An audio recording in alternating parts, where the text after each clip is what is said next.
Eternal States. Neville Goddard, 9 September 1968. Sit quietly and ask yourself who you are, where you are, and what you are. Your answers will reveal your state of consciousness, your body of belief. Paul said, "We do not look to the outer things, but to the things unseen, for the outer things are transient, but the unseen things are eternal." Your beliefs, seen by the mystic, are personified.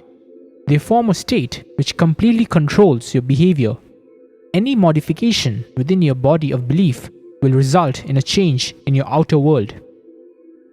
Blake tells us eternity exists and all things in eternity independent of creation, which was an act of mercy. By this, you will see that I do not consider either the just or the wicked to be in a supreme state, but to be every one of them states of the sleep which the soul may fall into in its deadly dreams of good and evil when it leaves paradise, following the serpent. Now Blake uses the word mercy only as one who sees that states are eternal, that in God's mercy He created all things, not just a few, so that any situation which can be conceived already exists in eternity. When Blake said, "Eternity exists and all things in eternity independent of creation, which was an act of mercy," he meant that everything you see is dead, a part of the eternal structure of the universe. You are its operant power. When you enter a scene, it becomes animated. Then you become lost in your own animation and think it is independent of your perception. Looking at it, you cannot believe you are causing the animation, but you are. You and I are living souls, buried in a world of death. We are destined to be life-giving spirits through an act of mercy, but until that time, we animate what we perceive. Questioning self, Blake asks, "O miserable man that I am, who will deliver me from this body of death? May I tell you, no earthly power can do it, only God." Peter tells us, "Blessed be the God and Father of the Lord Jesus Christ. By His great mercy, we have been born anew to a living hope through the resurrection of Jesus Christ from the dead." This is true, for only by God's act of great mercy can we be born anew. Now buried in a world of eternal death, you are animating dead forms, believing they are independent of your perception of them. This you will continue to do until God's great mercy awakens Jesus Christ within you. If Christ was not buried in you, He could not awaken in you. And if He is not in you, He could not emerge from you. Therefore, like Paul, you carry in your body the death of Jesus. It is the tomb in which He is buried. His awakening delivers you from a body of death, but until that time, you must live in and adjust to the dead body you wear. Now, until you are born from above, you operate the power which gives life this world. For the world is a dream filled with dead scenery, while you are Proteus. As you enter the scene, you cause the parts to be made alive. Not knowing this, you think there are others and fight the shadows of your own being. All things exist in the human imagination, and all phenomena are solely produced by imagining. While there is no imagining, everything vanishes. If lack is now in your world and you cease to be aware of it, by imagining plenty, lack disappears. Therefore, any modification in your body of belief will cause a change in your life. Now embedded in death, we resurrect into life by the act of mercy. Scripture calls this transformation Jesus Christ, for it is He who is buried in us. And when He awakens and rises, we are born from above, thereby setting us free from this body of death. Until that moment in time, you can enter a state, partake of it, and move on to another. This is how it is done. Although I am living here in Los Angeles, I desire to be in New York City. While lying on my bed tonight, I close my physical eyes to the room surrounding me and assume I am in New York City. Then I ask myself these questions.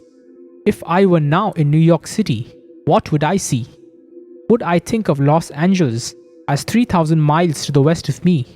Where are my friends and loved ones? How are my finances now that I'm here? then I would answer these questions carefully and fall asleep in New York City. Now, an assumption is an act of faith, and without faith, it is impossible to please God. By faith, we understand that the world was created by the Word of God, so that things seen were made out of things that do not appear. Someone looking at my physical body would see me sleeping in Los Angeles, yet I would be sleeping in New York City, for I am all imagination and must be where I am imagining myself to be. By this action, I am adjusting myself imaginatively to a state I desire to objectively realize.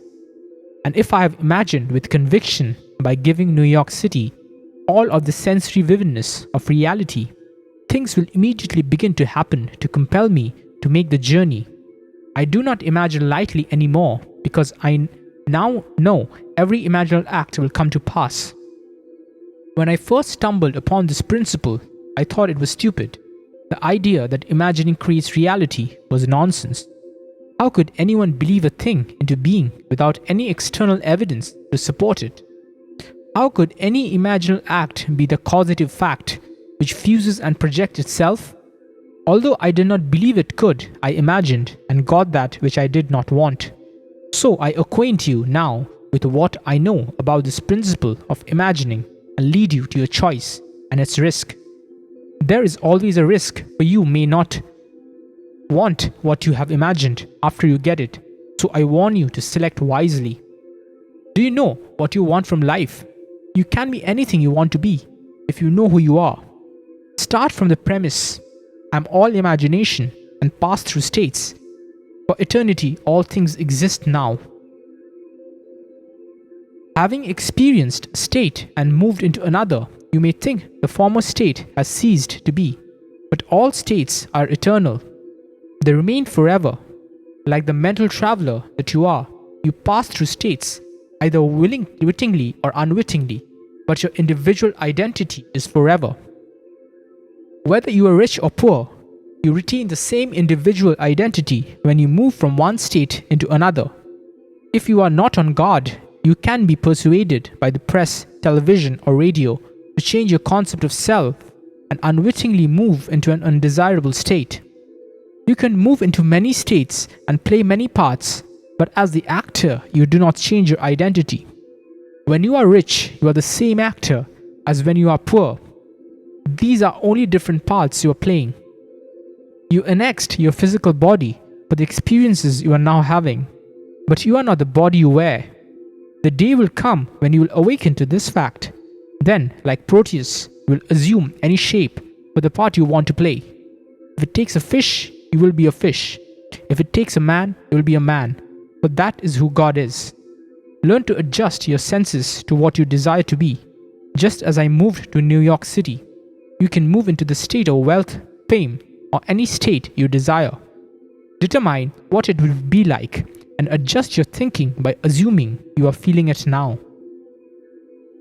Look at your world mentally. Your present level of objective fact may be the same as it was before, but in your imagination, hear your friends congratulate you on your good fortune, then believe in the reality of this unseen experience. Like Paul, look not to things seen, but to things unseen, for the things seen are temporal, while the things seen are eternal. 200 years ago, Blake made the statement, eternity exists and all things in eternity, independent of creation, which was an act of mercy. 3,000 years ago, the unknown writer of Ecclesiastes said it even more beautifully. There is nothing new under the sun.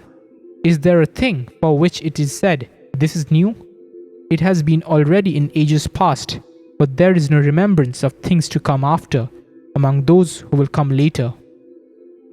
This past year, one of our great physicists, Professor Richard Feynman of Caltech, said the same thing, yet not as beautifully as Blake or the unknown author of Ecclesiastes. This is what Professor Feynman said.